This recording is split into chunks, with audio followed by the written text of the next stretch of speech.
Hello friends, विनीस canvas channel में आपका स्वागत है। टेंस की कड़ी में आज हम पढ़ेंगे प्रेजेंट टेंस का तीसरा भाग, present perfect tense. Present perfect tense, जैसा कि नाम से ही पता चल रहा है कि जो कार्य है वो वर्तमान में ही समाप्त हो चुका है। हिंदी वाक्यों में इसकी पहचान है चुका है, चुकी है, चुके हैं, किया है, मैंने पत्र लिख लिया है, तुम बाजार जा चुके हो। इस टाइप के सेंटेंसेस इसमें आते हैं। नियम देख लेते हैं जल्दी से। अफर्मेटिव सेंटेंस की बात करें, अगर साधारण वाक्य की बात करें तो इसमें सबसे पहले सब्जेक्ट, सब्जेक्ट के बाद हेल्पिंग वर्ब हैज का प्रयोग करेंगे। ध्यान रखिएगा, सिंगुलर फॉर्म की बात हो रही है। सिंगुलर टाइप के सेंटेंस में हेल्पिंग वर्ब हैज का प्रयोग किया जाएगा। मेन वर्ब की थर्ड फॉर्म इसमें प्रयोग की जाएगी और कर्म का प्रयोग किया जाएगा। अगर प्लूरल है सब्जेक्ट आपका तो सब्जेक्ट के बाद में हेल्पिंग वर्ब हैव का प्रयोग होगा। ध्यान रखिएगा, हैज एंड हैव। हैज है सिंगुलर के लिए, हैव है प्लूरल के लिए। मेन वर्ब की थर्ड फॉर्म और कर्म। जल्दी से उदाहरण देख लेते हैं। वह पत्र लिख चुका है। ही सिंगुलर है इसलिए इसके साथ में हेल्पिंग वर्ब हैज है। राइट का third form written the letter. He has written the letter. जबकि प्लूरल में क्या होगा, मैंने खाना खा लिया है। मेनली मैंने यानी आई को अगर एम का प्रयोग नहीं करना है तो आई को ज़्यादातर बहुवचन में ही रखा जाता है। तो मैंने खाना खा लिया है, I have eaten the food.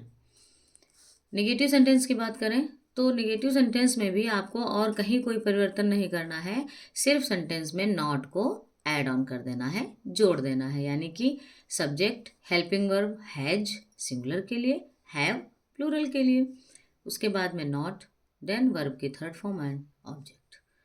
हम मंदिर नहीं जा चुके हैं, we have not gone to the temple. Go की थर्ड फॉर्म गॉन। इंट्रोगेटिव की बात अगर करें तो अगर यस नो टाइप का सेंटेंस है तो सबसे पहले हेल्पिंग वर्ब हैज या हैव का प्रयोग करेंगे, उसके बाद में सब्जेक्ट, देन मेन वर्ब की थर्ड फॉर्म, देन ऑब्जेक्ट। अगर वो डब्ल्यू एच टाइप सेंटेंस है तो सबसे पहले डब्ल्यू एच टाइप में डब्ल्यू एच की स्पेलिंग, देन सेंटेंस के सब्जेक्ट के अकॉर्डिंग सिंगुलर या प्लूरल, सिंगुलर में हैज और प्लूरल में हैव का प्रयोग करेंगे। मेन वर्ब की सब्जेक्ट, उसके बाद में मेन वर्ब की third form, then object. Example पर नज़र डाल लेते हैं। क्या बच्चा टॉफ़ी खा चुका है, सिंगुलर है, यस नो टाइप सेंटेंस है इसलिए सबसे पहले helping verb has, then the child eaten the toffee. तुम लखनऊ कब जा चुके हो, डब्ल्यू एच टाइप सेंटेंस है क्योंकि कब क्यों कहा जो है वो वाक्य के बीच में आया हुआ है। तो सबसे पहले इसी की अंग्रेजी बनाएंगे, उसके बाद में तुम प्लूरल में है, बहुवचन में है तो have, when have, then subject you, gone to Lucknow, verb की थर्ड फॉर्म एंड ऑब्जेक्ट। जल्दी से एग्जाम्पल्स पे नज़र डालेंगे। शिक्षक पाठ पढ़ा चुके हैं, the teacher has taught the lesson. पक्षी आकाश में उड़ चुके हैं, the birds have flown in the sky. तुम बाजार नहीं जा चुके हो, you have not gone to the market.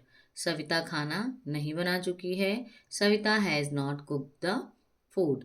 क्या माली फूल तोड़ चुका है, has the gardener plucked the flower. क्या घोड़े मैदान में दौड़ चुके हैं, have the horse's run in the ground. तुम कार क्यों बेच दिए हो, why have you sold the car. चपरासी घंटी क्यों बजा चुका है, वाई हैज़ द पियन रंग द बेल। आकाश में तारे क्यों नहीं चमके हैं, why have the stars not shown in the sky. पक्षी पेड़ पर क्यों नहीं बैठ चुके हैं, why have the birds not sat on the tree. I hope आपको ये भी पसंद आया होगा, समझ में आया होगा। किसी भी क्वेरी के लिए आप कमेंट सेक्शन में कमेंट कर सकते हैं। लाइक, सब्सक्राइब एंड कमेंट करते रहिए। Thank you.